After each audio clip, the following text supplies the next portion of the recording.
Story 2, Caffeine and Skin Cancer. Well, back when we had a Seattle Post-Intelligencer, this was one of the cute little taglines they gave. UW gives us another reason to love our lattes. Caffeine just might help fight skin cancer, new research shows. So what's the story behind this silly buzz?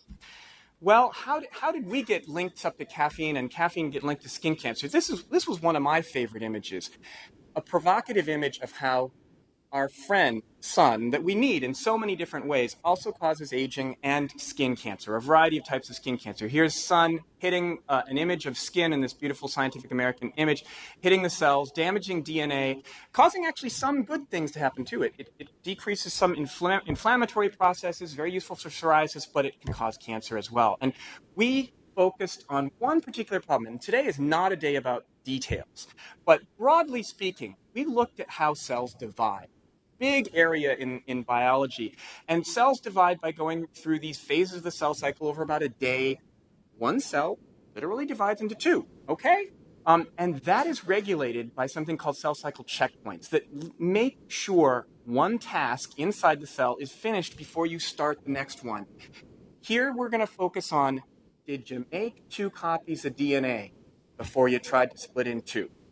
That was the job of this protein called ATR, originally described and found by, in the lab of Stuart Schreiber, where I was a postdoctoral fellow. And you got sunlight here. This is too complicated. I'm not going through the details. But the general idea is you get sunlight. That causes stress. It hits DNA and causes damage. We all know that. And then ATR comes in and says, ooh, there's trouble. I'm going to make sure that we don't proceed to the next phase without that. And if you don't have ATR, what you do is you skip from here across here, go through premature chromatin condensation, which is an exquisitely spectacular cellular death, and you die. And it turns as a cell. And it turns out then that ATR is really obviously linked to something called genomic fidelity. Genome is all your DNA, and fidelity means keeping it clean. You have 7 feet of DNA in every single cell. Billions of base pairs that have to get perfectly copied every time it Xeroxes itself. And that just takes a few hours.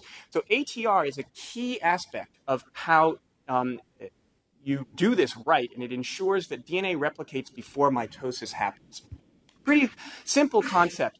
And then the tricky intellectual flip, is that cancer cells are sloppy and need ATR more than normal cells, because cancer cells always are sloppy here. They go through the cell cycle. I mean, everybody knows cancer divides rapidly. Cells in cancer divides rapidly. So they're very sloppy over here, and they really need this late quality control. Otherwise, they will die. And so we wondered, might this be relevant for skin cancer? And we did a bunch of studies. Okay, some of the stuff that was in that prior image, we were a bunch of studies picking it apart. We really didn't know a way to ask, was it important or not? So a friend sent me an email. Here's a little piece of serendipity. And it says, drink tea. Your skin may thank you for it later. And I said, I wonder who this bogus scientist is who did this silly study. So I called this guy named Alan Connie, who turns out to be a member of the National Academy of Sciences, a gentleman, a wonderful, famous scientist who's discovered that looking at nutrition and cancer is very interesting later in his career, basically. And that was 11 years ago, and we have a monthly conference call on the phone every month, so through that whole time, multiple grants, many papers. And he basically said, we think, we've got this model where caffeine protects against skin cancer in mice, and he had no idea how it worked. He just noticed it was an observation.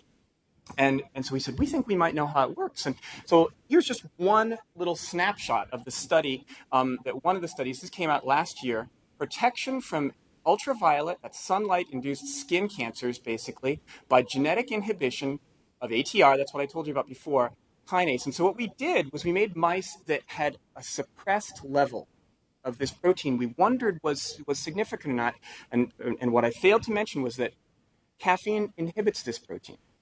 So we said, this is why we said to Alan, maybe that's the link here. So we suppressed it in the skin of mice very specifically, and found out, sure enough, that there was a protection by half. So these mice in the open circles, this is the number of tumors they were getting as a function of how many weeks of UV exposure they got.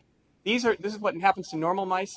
in these mice where there was a suppression of the ATR level mimicking the effect of caffeine, but very precisely, genetically mimicking the effect of caffeine as a way to say, is this how it's working, would cut the number of skin cancers in half.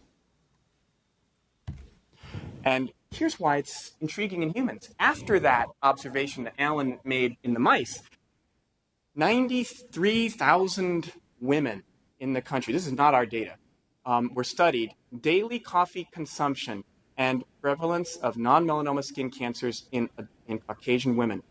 For every daily cup of coffee here, basically, is what this data shows, there's a 5% decrease in skin cancers, the common types of skin cancers, basal and squamous cell types of skin cancers. And interestingly, in case you don't believe that, decaf had no effect here. As you go up to these people, we got a lot of people. We got 29,000 women drinking no decaf, for example, and a lot of people in these groups. But as you go into these groups, there's no change in the odds ratio, which means the chances of getting a skin cancer. And tea drinkers had half the benefit. So they had about a 2.5% decrease per daily cup of tea. So it's very consistent with the amount of caffeine that's in there. So one of the next questions was, so this, I'm leaving out a lot of the other studies, but it's quite clear now that it appears that caffeine does decrease our skin cancer rates by affecting ATR, essentially. But what we didn't know from these human data, all we know is, broadly, these people average this amount of coffee or tea. We didn't know when they had the caffeine on board. Was it the day they went to the beach, or was it years later?